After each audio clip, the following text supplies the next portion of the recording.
Hello guys! Magandang araw po sa inyong lahat. Andito na naman ako sa harap ninyo para magbigay na naman ng isang impormasyon na baka hindi nyo pa nalalaman. Pero bago ko simulan, humiling lang po ako ng kaunting pabor na i-subscribe ang maliit na channel ni Ate Stella ninyo. Guys, huwag na tayong paligoy-ligoy pa. Simulan na natin ang ating topic ngayon. Ang topic natin ngayon ay nanggaling sa ating isang subscriber. So, narito po ang kanyang katanungan. Pero bago ang lahat, disclaimer lang po. Ang impormasyong na binibigay sa video na ito ay para sa mga layuning pang-edukasyon lamang at hindi nilayon para kapalit ng profesional na payong medical. Maraming salamat po sa inyong lahat. So guys, narito po ang kanyang katanungan. Itanong ko lang po kung may masamang epekto ang pag-inom ng mga supplement ng pampatigas at pampalaki ng ari. So, ito po ang kanyang mga tanong kung ano raw ba ang mga masamang epekto sa pag-inom ng mga pampatigas at pampalaki ng ari. So, ayon sa impormasyon na aking nakuha, ang pag-inom ng mga hindi kilalang pampatigas at pampalaki ng ari na supplement ay maaring magdulot ng ilang negatibong epekto sa kalusugan ng isang lalaki. So, narito ang ilang posibleng panganib. Number 1, panganib sa kalusugan ng puso. Ang ilang pampatigas at pampalaki kay Manoy ay maaring magdulot ng pagtaas ng presyon ng dugo at iba pang problema sa puso. So, ang ibig sabihin, ang hindi mga kilalang pampatigas at pampalaki ay nakakatakot po guys. So, yan po ang maging isang panganib sa kalusugan ng puso. So, number 2, pagkaroon ng problema sa atay. Ang mga hindi nasusuring supplement ay maaring magdulot ng pinsala sa atay o iba pang internal organs. So, yan po ang ibig sabihin na hindi nasusuri ang mga suplementong yan bago inilabas sa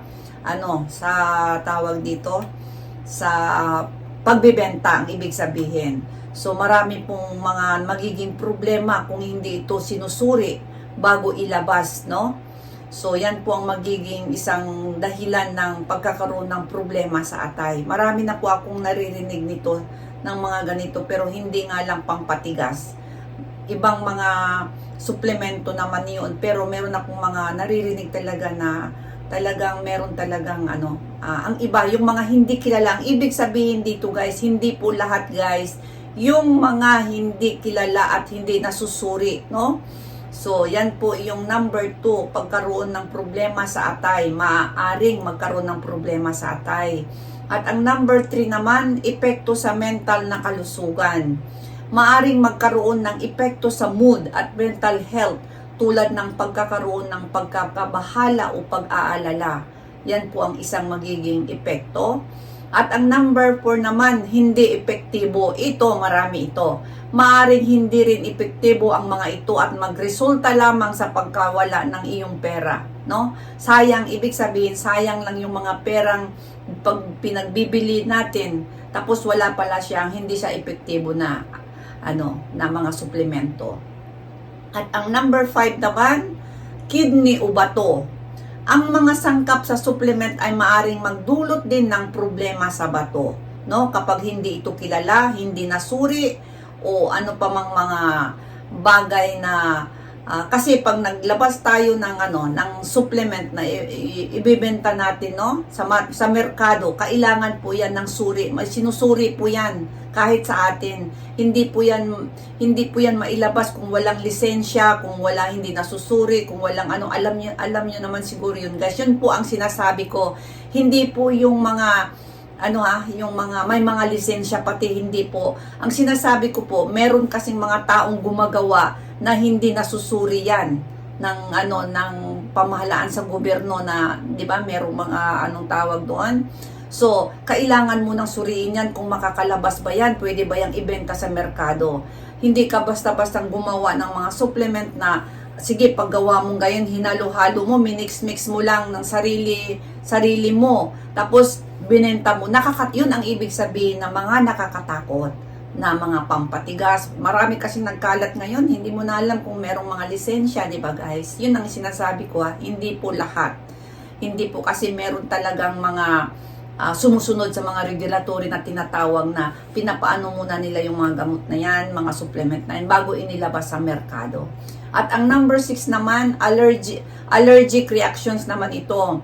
Ang ilang lalaki ay maaaring magkaroon ng allergic reaction sa mga sangkap ng supplement sa unang paggamit. So, ang ibig sabihin nito naman, kahit pa siya, ibig sabihin kahit may lisensya, meron talagang nagiging allergic. Kahit naman ako sa mga pangpaganda, minsan, pag ganun ko, kahit ano yun kahit lisensyado yun, sensitive yung balat ko, kaya nagkakaroon ng allergic reaction. Yan naman is normal naman yan, kahit naman siya, yung talagang legit yung na yan, yung binili mo. Merong kahit gamot sa hospital, nagkakaroon ng allergic tayo, di ba? So yan ay normal. At ang pang-7 naman, pagkaroon ng overdose naman ito. Ang labis na paggamit ng mga supplement, lalo na kung hindi mo alam ang tamang dosage, ay maaaring magdulot ng overdose at iba pang mga komplikasyon. So, ang ibig sabihin, bumili ka niyan tapos hindi mo alam kung paano inumin, no? Kung gaano kadami ang inumin, tapos ininom mo na lang ng ininom, magkakaroon po siya ng magiging problema tungkol sa magdulot ng overdose at mga iba pang mga komplikasyon. So, yan po ang isang mangyayaring epekto.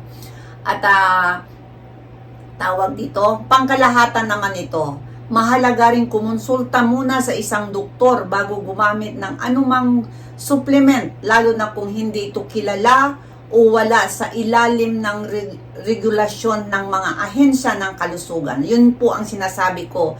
Kung wala ito, hindi ito na walang lisensya at hindi wala sa ilalim ng regulasyon ng mga ahensya ng kalusugan. So, yan po ang tandaan lang natin na kapag hindi natin kilala sobra, wag po tayong uminom.